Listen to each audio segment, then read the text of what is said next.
All right, guys, what's going on? Welcome back to Everything College Football Podcast. Today, me and Nick here will be looking at an SEC East showdown.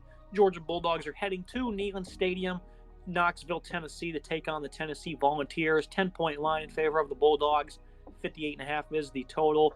3:30 p.m. Eastern Time on CBS. Looking at this Georgia offense, Nick, this is like our fourth week in a row, it seems, talking about them. So I think we got a pretty good read of this football team. Carson Beck, he's just consistently improving, has really been a hot downfield passer. He's been great in conference play this year for Georgia, over 300 yards a game, 18 touchdowns, 5 picks. He's also added 3 more on the ground, completing 72%. He didn't have the greatest of games against Vanderbilt when he had a bad interception, but he did still complete 75%. And that's probably the worst game you're looking at over the last month here, Nick.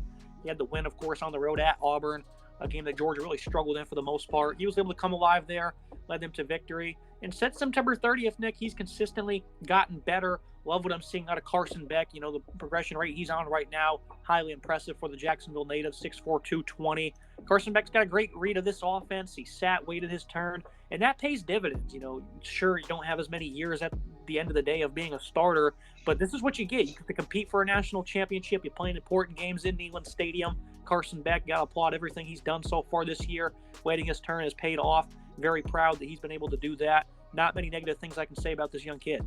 Certainly the process of waiting your turn, learning the playbook, sitting on the bench, getting experience as a backup is huge. We've seen it with other quarterbacks that step in right out of high school, step in right into the fold, and they struggle a little bit here. Beck sat on the bench for a while, learned the playbook behind Stetson Bennett, and it was a really eventful thing for them and very positive. 72% completion percentage is fantastic, 3,000 yards passing, 18 scores, 5 interceptions. Great numbers for Beck. He looks composed in the pocket. He's comfortable snapping the ball. Not a whole lot of miscues with the snap count either. Everything seems to be going pretty smooth for him so far. He's been airing it out a lot. Obviously, this team's put up a ton of points. The average 40 points per game. Pretty good numbers there so far this season. He's been comfortable in the pocket. The passing is good. The limited turnovers is also huge for him so far. I think that's a very important thing. The 5 interceptions is not bad, and he's played himself into the Heisman race. I'm very impressed with the young man. Yeah, look at the receiving core. Brock Bowers, he's back. They really didn't miss a beat without him. 44 grabs, 601 yards, 5 touchdowns. Dominic Lovett, Ladd McConkey, his return's been great. Him and Bowers have been, at least in the Ole Miss game, they're lining up on the same side of the field together. That's pretty daunting for opponents. McConkey, he's great at just being a man beater, big-time playmaker after yards after catch as well. Workers at Rosemary Jack Saints showcase some strong hands. Robert Thomas as well. Production isn't exactly great, but they have 5 different guys that have 20-plus receptions. Oscar Delp right behind them at 19. So they have a nice variety of weapons here, Nick. It's not the greatest receiving core in terms, maybe being like an Ohio State where it's nothing but 5 stars. But these guys play great complementary football. They are very well coached. They do a good job of executing their routes. They do a good job of finding the soft spots and zones across the middle of the field. They're always open, it seems. Georgia passing attack is phenomenal. And one more thing on Beck, there's some things he's about to go through that he's not experienced yet in his young career, like going to Neyland Stadium, playing Alabama in an SEC championship game. So we're really going to see what kind of adversity he's up for. We saw it on the road at Auburn, but this is a new test, Nick, what's coming up these next couple of weeks. Certainly playing in Tennessee is a tougher team than you playing at Auburn. That was his first real test, right? Playing on the Plains, very tough place to play. And obviously we saw it with the result of a very close game that Georgia got themselves through. I'm not going to use the word snuck through, but that was a close game, right? A lot closer I think some people would have expected. Now they go travel to Neyland, tough place to play. We've seen good teams struggle in the past there. And then they got to play Alabama at a neutral site. Neutral in quotations as Atlanta's pretty close to Athens. They should have a great fan base turnout for the SEC title game. But Beck's got a tough schedule coming up. Assuming they make the playoffs, you got to play in those games as well against some tougher teams. So this is going to be really where we see what Beck's made of. Having Brock Bowers return is a huge thing for him, right? Bowers obviously is a freak of nature. He didn't look like he missed a beat at all when he stepped on the field. That ankle did not seem to be bothering him at all, or any injuries bothered him whatsoever. 600 yards receiving, 5 scores for him. This is by committee approach. A lot of these guys, basically everyone on this team has either 2 or 1 touchdowns. Delap has 3. Ladd McConkey, Dominic Lovett, Marcus Rosemary, Jack Saint, Ra Thomas. They're all splitting catches. It's a very balanced attack, which I think is very important for this team, as they have such a way to spread you out. So many different players they can throw to. Beck really has options where if the first read isn't open, there is someone else that could be making a move potentially for him. Very positive for this offense. I think this offense is a very, very solid unit. They're cooking right now. They're putting themselves in a good position. They're not even really having to rely on the run, which is something we thought they might have to do this year. And, the Georgia rushing attack, we didn't critiqued it and how it hadn't been as dominant as in years past. They're still averaging about 5 yards per carry, but they didn't seem as physically dominant. If Broderick Jones, of course, departing, They've had some injuries, especially at that right tackle spot. We'll talk about the offensive line in a minute. They finally exploded here, Nick. 300 yards, 8.5 yards per carry, 5 touchdowns against Ole Miss. I thought that was a capable Rebels front as well. They've done great work in the portal trying to improve it. Thought they added some more size as well, and they've certainly improved on the stat sheet as well. But it was typical Ole Miss, Lane Kiffin defense. These guys were exhausted. They were getting absolutely throttled. Only 35 carries. It took them to hit that season-high 300 yards mark. And that's only the second time this year they've hit 200 yards rushing. Again, they're still incredibly efficient, Nick, but I think going against this Tennessee run defense that's looking for some redemption after a poor week against Missouri, it's going to be hard to get yards against this, defense. I think they certainly will, and they'll still be efficient. I don't think anyone, maybe Alabama, could probably slow them down to a high rate, but Auburn, they only had 107 yards in that contest. I don't think we're going to see that again here against Tennessee. But they're going to be up for the challenge, I think. So Georgia's got to continue to showcase that physical dominance on the ground, and then the production, of course. 28 touchdowns this season. They're great at scoring in the red zone because of their abilities on the ground. What do you make of this rushing attack led by Dijon Edwards? Kendall Milton finally broke out this past game, combined 17 touchdowns between those two. A truly flawless performance against Ole Miss, which is the first time I really saw them dominate on the ground when they needed to. Dijon Edwards is a great back, nearly 700 yards rushing, 10 scores for him. Milton, 422, and 7 scores for him. The 17 touchdowns is a good number. The average is quite fantastic as well, which I guess is more to proof that they're, limited touches so far this season. The average is 5.26 yards per carry, which is a very good number, but they're really not running the ball a whole lot. They haven't really had to. Beck's been able to take care of that. It's interesting to see if they're going to be able to get a good running attack here against Tennessee. Tennessee has found a way to stop the rushing attacks of teams they've played earlier in the season so far. Is Georgia going to have to rely on the pass in this game? Are they going to have an option to run when they need to? The offensive line for Georgia's gotten better throughout the season, which I think is a big aid to them. Can this offensive line hold up against a pretty decent front seven from Tennessee? Yeah, the Georgia offensive line still the best in the country when it comes to physicality. But they certainly have some issues here that could potentially be a problem down the line. You might even see it here in Knoxville. Ernest Green, a left tackle, young player, still trying to come into his own. Certainly, probably been their worst performer for them. At left guard, Dylan Fairchild, Micah Morris, whichever guy they have out there. Neither of them have a lot of pressure this year. About 400 snaps combined in pass protection. Cedric Van Pran's on pace to be another All-American. Xavier Truss at right tackle. He's also played a bit at left guard. He's also had some issues. He's one of their top guys in terms of allowing pressure. So this is an offensive line that's great in terms of physicality. Tennessee certainly has some weapons on their defensive front, Nick, that's going to be up for the challenge here. The tackles, though, certainly something to continue to monitor, especially in pass protection, where I think they've been very sound, but in the run games, they start to play some beefier opponents. Might be a bit of an issue. I don't expect it ever will be at Georgia, but it's certainly worth talking about. I think it is sort of worth talking about. I don't think it will be that big of an issue. The offensive line lost, obviously, some talented players to the draft, but they have been able to reload. I've been a little concerned with them. I think the size is perfect, but the technique has been a little bit iffy this year. But overall, I think this is an offensive line that's getting better throughout the season, which is a very important thing. They've been able to find good running lanes, and they dominated against Ole Miss. Looking at the Tennessee offense, nothing was available for Milton versus Missouri. They're going to need him to be at his best in this game. I think he's probably going to play one of his better games this season. 350 yards of offense against Missouri, only 83 yards rushing. I mean, this was the worst game of the year for Tennessee by far. They only put up 7 points on the road in a game a lot of people thought would be closely contested. I think everyone took Missouri, but a lot of people thought Tennessee would put up a heck of a fight. 65% comp rate, 2,200 yards this year, 16 touchdowns, 5 picks. Did end the day with 267. They had a deep ball to Dante Thornton early in the game that put them on the scoreboard. That was it, Nick. There was not much available downfield. Really wasn't much of Milton's fault. But in other games this year, Milton has been, an inconsistent player. He has missed deep balls, and he's been very inaccurate on just basic slant routes, simple concepts he's missing. Can't do that here against Georgia. They're going to give you some opportunities, and you got to take full advantage of them, and then some. I think they certainly have to take advantage of their opportunities. This was a poor game against Missouri for this Tennessee offense. They scored 7 points on a deep ball. It was kind of a fluky catch after that. They really weren't able to do anything. Milton with some bad picks. Didn't have a whole lot of opportunity to throw. His weapons were not really helping him in this game, but a 36-7 loss is a bad loss. You're a Tennessee fan. This offense is coming in not looking fantastic. They struggled in the second half against Alabama. They struggled at times against Kentucky as well, A&M certainly as well. So this offense, we need to see more of this Tennessee offense. They're going to want to beat a team like Georgia. They're averaging 32 points per game, which is a good number. but it's been poor the last couple of weeks. They need to find a way to improve. Milton, we knew that this is sort of a boomer bust guy, and he's so far this season's been, busting in terms of most of expectations. 65% completion percentage, 2,200 yards, 16 touchdowns, 5 interceptions.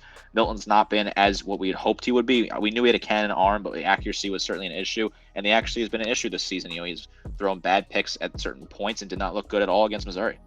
Yeah, I mean, times this year, his mechanics and accuracy really have not really, improved. And when he showcases that deep ball, from time to time they drop it. So it's really just been a perfect storm in terms of getting bailed out by this Tennessee offense. If you were a defense, you look at his weapons. Dante Thornton caught that deep touchdown, his first of the year, injured on that same play, out for the rest of the season. Brew McCoy, of course, only played 5 games. He was also out for the rest of the regular season. This once deep receiving core for Tennessee is really starting to dry up. Nick Squirrel Wright, Ramil Keaton are still there, 400-plus yards for both of them. Combined 6 touchdowns, 49 grabs for White, 28 for Keaton. They're going to start needing other guys to step up, though. McAllen Castles, he's one of them. Caleb Webb, Chaz Nimrod, Hoover, they're going to give the go to. Jacob Warren has less than 100 yards this year, so they're going to need some of these guys to step up. It's really not been great for this receiving core this year, again, with some of those drops and their quarterback not being very consistent. But now the injuries are really starting to become a factor, and it's a bad time to not have your guys healthy. Certainly not all on Joe Milton at this point. Like you said, Thornton going to be out for the rest of the season. Brew McCoy's been out for half the season. Squirrel White is leading receiver. Very talented player, but has not quite been as good as we hoped he would. 600 yards receiving, 2 touchdowns for him. Ramel Keaton, 469 yards, 4 scores for him. But outside of that, it falls apart very quickly. McAllen Castles has 3 scores, 200 yards receiving. This is a very shallow receiving room, and it's a problem if you're a Tennessee fan, because you're not entirely sure who Milton's going to be throwing to. This is a very good Georgia secondary, and you're going to struggle to throw against it, in my opinion. Yeah, and it's worth noting that first half against Alabama, especially the first quarter, this was a red-hot offense. They were able to hit the deep ball, made plenty of plays through the air, got shut out in the second half. And you're going to be playing a very similar defense that can make adjustments like that on the fly. Last year in man coverage, this offense was completely shut down by Georgia with just man coverage, and I think that's something you're going to try to look to take advantage of this year. If they want to be in man coverage, you got to try and beat them. Got to be able to win in the middle of the field and downfield. And I think Milton, especially on slant routes, short stuff to get the ball moving is certainly beneficial, but he's got to be accurate. And you look at this rushing attack, 83 yards on 23 attempts. This was a close game in the first half.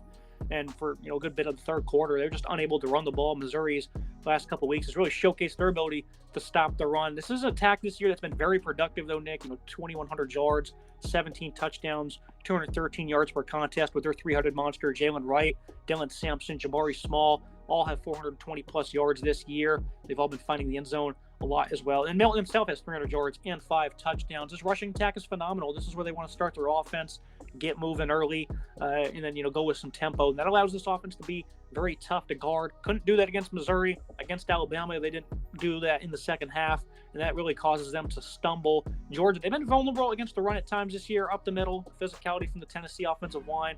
I think they're going to be up for this challenge here. I think they're one of their better games of the season. But do you think it's going to be enough for them to be able to end up in the victory circle at the end of the game? If you're Tennessee, that's the key to success, running straight at Georgia. We saw Auburn have success running against Georgia or earlier in the season. This is a fantastic unit for Tennessee here. It's a fantastic running back room that has so many great players. They're averaging 5.64 yards per attempt on the ground, which is a fantastic number. Very solid 17 rushing touchdowns for this team as well. I've been very impressed with what I've seen from Tennessee on the ground. Like I said, Wright, 848 rushing yards, 3 scores, 7.2 yards per carry for him on 117 attempts. Very nice number there. Dylan Sampson, 425, 7 scores. Jabari Small, 420, and 2 scores. Joe Milton, 5 scores, 301 on the ground. So this is a nice balance here. They have so many different ways they can run at you. That's the key to success. You got to be able to run the ball. If they can find a rhythm early on the ground and really put Georgia behind the chains on multiple different drives, getting early first down rushes for 5, 6, 7 yards a carry, that could be massive for this Tennessee team if they want to go in here and beat Georgia at home. The interior offensive line, Javante Spraggins, Ollie Lane, and then center Cooper Mays. These guys are going to have to be instrumental, right? And certainly they're not going to be on any All-American teams at the end of the season. But they can certainly get a great push. They have 7 games of 200-plus rushing this year at tackle. John Campbell's been pretty sound in pass protection. Gerald Mincy on the other side, not as much. So the tackle position certainly might be an issue. But I think the scheme certainly allows, the ball to get out quickly. So the offensive line shouldn't burn them too much. But if those first or second reads are not available, Nick, they could certainly be a problem. What again, your final thoughts on this offense? What do you expect from them on Saturday after a disastrous performance? Awful second half against Alabama. Nothing like last year's unit. they have the personnel here to, I think, make this a ball game, and I think they can certainly run the ball impressively. Georgia, they've allowed a touchdown in 4 straight opening drives the last 4 games. That is, Tennessee's got to get off to a hot start. I think they have to get off to a hot start. I think we're going to see something similar to what we saw against Ole Miss, where the first quarter Tennessee will have success, but after that they'll fall apart. Georgia will make the adjustments on defense. I just don't see Tennessee being able to hang in this game long term. I think that they want to hang in this game. The key to success is running the ball and being efficient on first down. Like I said, 5, 6, 7 yards on first down will be a huge measure for success. I just don't trust this Tennessee offense right now, and it's disappointing because, like you said, this is a totally different unit from the one last year, but a lot of Tennessee fans thought they could still be a productive offense, and only scoring 7 points on the road at Missouri is just a very disappointing result if you're a Tennessee fan. Look at this Georgia defense. They've still been phenomenal this year. One nation's best units, 15.6 points per game allowed. And, we continue to talk about how they've been vulnerable against the run this year. They haven't been awful by any means. Still one of the best run defenses, but Auburn, like you said, had success running right downhill. They also had a lot of misdirection as well. Nobody else is really going to offer that to them. Florida had ripped off a handful of big runs. Missouri was able to have success with their stretch play. Ole Miss, they ended up with 45 carries, which, was a season high for this defense to defend, only $180 on the ground. But early on in the game, they're having success running the ball, showcasing some physicality. So I think there's certainly times where you can try to run right at them. And that's what Tennessee's going to look to do. So I think it's going to be a great matchup in the trenches. Obviously, Jamon Dumas-Johnson, he's not going to be playing, at least in this game, after, I think it was a forearm injury suffered against Missouri. This run defense has a lot of good playmakers, though. On the defensive line, Michael Williams says I had the greatest of seasons I thought he would, but everyone on the D1, Nazir Stackhouse, Warren Brinson, Christian Miller, these guys have all really stepped up this season and been big. Zion Logue as well. There's no first-round talents here, no perennial NFL draft talent up front, but they still play with plenty of physicality. These guys can still slant and disrupt tremendously, which allows these linebackers to clean up. The biggest thing that a lot of people are looking to see is how they would do without Dumas-Johnson. Certainly saw some issues early on in this game that ended up being calmed down. But this is Josh Heupel here. This is another opportunity, another bright offensive mind to try and expose that loss at the middle linebacking position. Smail Munden is still there. C.J. Allen, though, Jalen Walker, these guys are going to be leaned on to get the right calls in and be stout against the run themselves. What do you think is going to happen with this Georgia front seven here against a very tough offense at times, Nick, where, again, they're going to look to pound the rock. They're going to go, bail out to try to be much better than they were last week. I think it's going to be a tough challenge here for this Georgia defense. Losing Jamon Dumas-Johnson is a tough loss. He had 34 total tackles, 5.5 tackles for loss, 3.5 sacks, 2 pass breaks for his injury. Obviously missed the last game. And now you got to see a step up. Jalen Walker has to step up. He only has 11 tackles, 3.5 tackles for loss, 3 sacks on the season.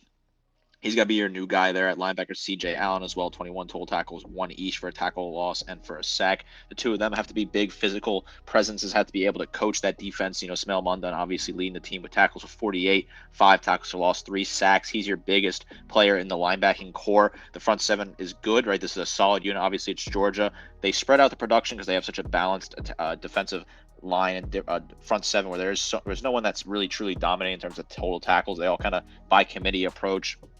And we've seen that throughout this season. This unit's held up really well for the most part. It's not to the same standard as Georgia's been in the past, a bit of a drop down when you lose so much talent to the first round of the NFL draft. You can expect that over time. This is still a very physical unit.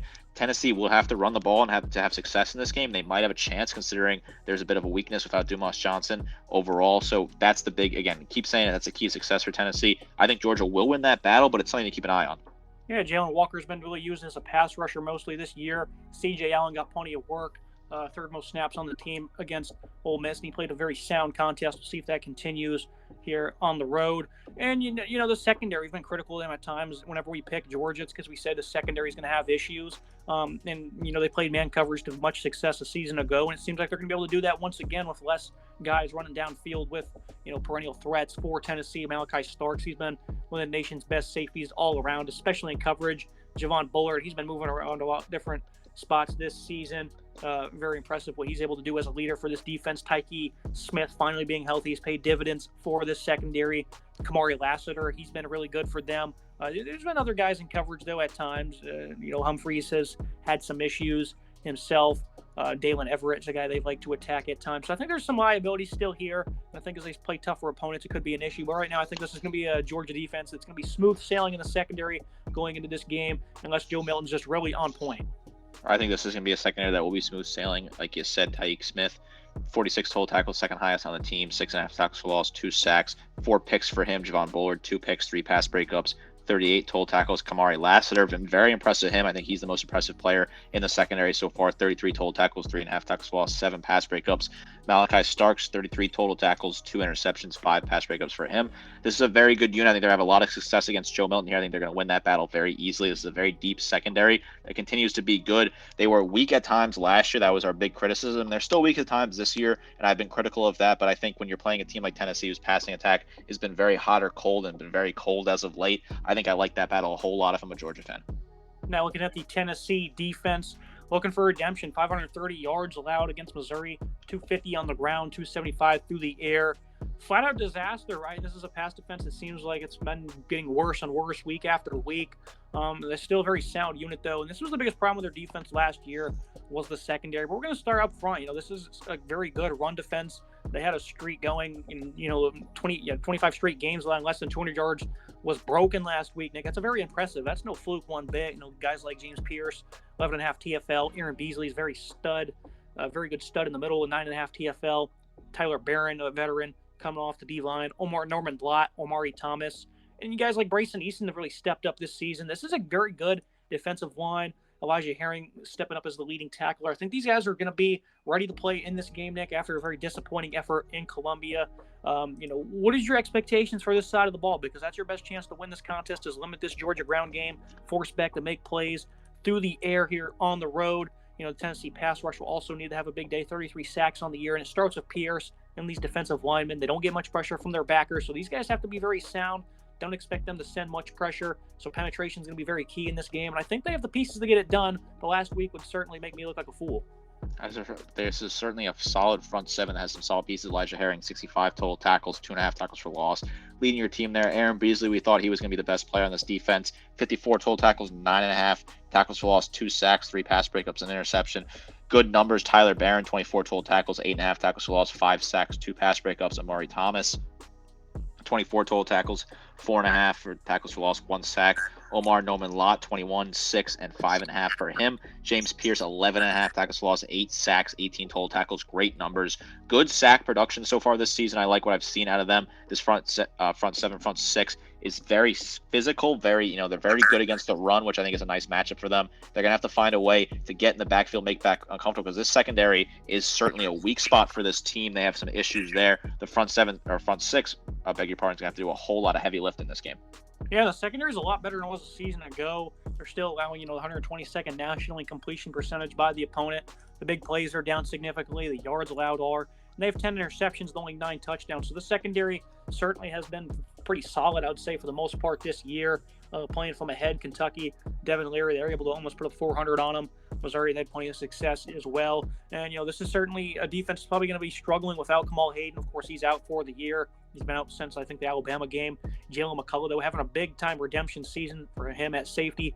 Wesley Walker, another safety. Tamari McDonald as well. This back end in the 4-2-5 has really emerged this year, I think, for them. As we kind of expect, a lot of veteran leadership back there. Gabe Judy Lally, the BYU transfer, he's going to have to be big in this contest. So I think this secondary certainly has struggled in zone, giving up a lot of big plays in the middle of the field. And I think that's exactly where Georgia attacks. They thrive at doing so. Of course, that jailbreak screen, you got to be ready for it. So these safeties have to be up close to the line of scrimmage, can't miss tackles. I think this is going to be one of the better games of the year for Tennessee. Not saying they're going to play a full 4 quarters, but I think they have the guys in the room here. They're going to be hyped for this one. They want to, put a big dent in Georgia's season. And that big winning streak they got going on, Nick, I don't know what it's at now, but it's certainly a very impressive number. So I think this defense will be playing a much better game than we saw a week ago, especially with that front six. And I think the secondary makes some impressive plays as well, but how can they hold up for 4 quarters? I think this is certainly a tough battle for the secondary. Georgia, 27 games straight. They've won an impressive win streak, and obviously the Tennessee defense knows that they want to be able to keep this offense in check and give their team a chance to win this game and get a stop. Put to stop what is, I believe, the 3rd longest streak in SEC history at this point. The secondary has some solid pieces. They're better than they were last year. I'm still a little bit concerned with some of the production. I want to see more out of them. Gabe Judy Lally, 30 total tackles, 4 tackles for loss, 4 pass breakups plus a pick. Jalen McCullough, 3 interceptions, 3 pass breakups, 43 total tackles. Tamarion McDonald, 40 total tackles, 3.5 tackles for loss, 4 pass breakups plus a pick for him. The secondary's gotten better than it was last year. I'm still a little concerned with them, and I think that's something that Georgia can exploit, but they have to have a great game. They're going to have to play flawlessly to win this game. Looking at the tail of the tape, these team comparisons. Georgia across the board, I think Beck's a better quarterback than Milton at this point in time. At wide receiver, they're a little bit, they're much more deeper at this point with Tennessee getting banged up a lot over the last couple of weeks. The offensive line, I think this interior for Tennessee, they're going to have a pretty solid game, and they have to be big. Georgia's interior, though, much better. Their tackles certainly have been iffy at times, but no one's really a big liability that's really going to, give up a game-changing fumble or a sack or anything. Defensive line, I really like what Tennessee has, one of the best in the conference. Georgia, though, from their physicality and their ability to slant and get downhill, has got to be the edge there. And I'm still going to give them the nod at linebacker, even without Dumas Johnson. They're very well coached. C.J. Allen showed that against Ole Miss. Another big test here for him to prove his stripes. And then in the secondary, Georgia's also getting the nod. The running back will go to Tennessee, that nice three-headed monster there. That's one of the nation's best at that point in time. That's about it, though, for Tennessee, Nick. I don't think they're trailing at too many of these positions, like defensive line, and then the secondary is nice pieces. But at some of these other spots, at quarterback, offensive line, there seems to be a big deficit at this moment. But Milton can certainly be the better quarterback in this game. Milton has the potential to be the better quarterback. I think Beck is easily the better quarterback. I do think this is a fair tail of the tape. I think Georgia just dominates on defense, and their offensive line is so much physically better. The wide receiving room, you could have maybe made the case for Tennessee if they're full strength, but considering the injuries they had, it has to go to Georgia here, in my opinion. I think it's a very balanced and fair tail of the tape, but obviously Georgia's a talented team on paper. They continue to recruit and bring in the best players in the country. We got final thoughts here on the prediction. For Georgia, the biggest key to the game is just continue to be dynamic on offense, slow down the run on early downs, put Joe Milton in those third and longs, second and longs. For Tennessee, it's a new week. Last week, put it behind you. Didn't look good on either side of the ball. Got to play your most complete game of the season, though, especially on offense. Get back to your ways on defense, which is limiting the run, showcasing a nice pass rush, being strong and sturdy on the interior. I think you're going to see a little bit of both of that. I think Tennessee's going to have some newfound energy on both sides of the ball. Milton's inconsistencies, though, I think it's going to be a problem. I think the run game, as much as I'd like to have it, I'd like to see some success from them, I just don't think they're going to have that continued success. And I think that early down stoppage from Georgia, that's ultimately going to dictate this game, as Tennessee will be in plenty of long down and distances. And with the lack of talent right now, it seems that Tennessee's pass catching position, Milton's going to have to make some impressive plays. And those guys, kind of like all year, it's either he does make a good throw and they drop it, or they're wide open and he misses them. Something of that nature is probably going to happen in this game, or you're just going to see the lack of consistency through the air in those long down and distances. 38-24 for me. I think Tennessee will hang around, make this a good ball game. It has some people kind of from Athens scratching their head, but at the end of the day, they're going to end up winning this game and covering. I think they're going to cover the spread as well. I got 42-20 as my score at this point. I just think Georgia's too talented. And I think it's going to be one of those similar situation we saw against Ole Miss this past weekend, where the first quarter is very close to teams, trade scores, they go back and forth, but then Georgia gets their defense aligned, they figure out what they want to do, and they just pull away and dominate in the second quarter and third quarter and make this a non-contest by the end of it. Tennessee's going to have to be perfect on offense. They want to win this game, perfectly running the ball. They got to go be quick on the first down, get a lot of yards on first down on the ground to put Milton ahead of the sticks. I think it's going to be too tough. I think this Georgia defense, despite some of their injuries and some of their weaknesses at points, is still one of the best in the country, if not the best defense in the country. And they're going to have an opportunity here on the road to get some big stops and take that crowd energy out of it at Neyland, which is an ultimate wild factor, right? Neyland's a tough place to play. We saw Alabama lose there last year, and the crowd was electric in that game. I think the crowd lost a little gusto because they had such a bad week against Missouri, and it is a shame because that might damage some of the energy there. But it's like you said, it's a new week. Got to focus and try to knock off one of your rivals. This is a big opportunity for Tennessee and Josh Heupel to get another signature win and potentially knock Georgia out of the playoff race. I think Georgia could find themselves in some serious trouble if they lose this game and contending for the playoff. That's going to be it for today's episode. I appreciate you joining me, Nick. Big one going down in Knoxville. Like you said, a big opportunity for Tennessee to really shake up this playoff race. I think we're in for a pretty good game, at least as a football fan. Nothing else really going on Saturday, so I think this one will be pretty close for at least the first half, but it could certainly get out of hand yet again. But for the sake of the fan base and this hard-working defense, I hope we see a close game. Very exciting game on Saturday. Nice slot on the CBS 2:30, 3:30 slot. Exciting matchup between two rivals battling out at Neyland Stadium. Make sure you guys like, comment, subscribe. See you next time.